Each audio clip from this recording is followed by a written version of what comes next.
Здравейте! В това видео ще ви запозная с съдържанието на двата стартови пакета. Нека започнем с базовия стартов пакет. Първото нещо, което съдържа той е Shake Формула 1. Той е заместител на хранене, като в зависимост от целите, които имате, замествате различен брой хранения. В режим отслабване с него се заместват закуската и вечерята. В режим поддържане на тегло заместваме закуска и следобедна закуска, а в режим напълняване или качване на мускулна маса ядем шейка 3 пъти за десерт. Другия продукт, който е включен в базовия пакет, е Алоe Вера концентрат.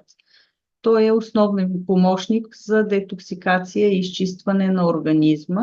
Това са минималното количество продукти, които могат да бъдат включени във вашата стартова програма.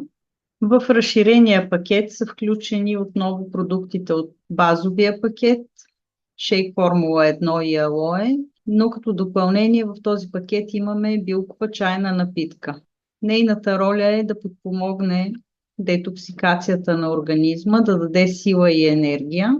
Предимствата на първия пакет, който е базовия, са следните. Това са минималното количество продукти, които можете да включите към вашия хранителен режим и е най-малко рисково. Като инвестиция, ако все още не сте сигурни дали маратона е вашето място, ви препоръчвам да започнете с този базов пакет. Разширения пакет е значително по-ефективен, когато става дума за резултати и много по-бързо ще забележите разлика.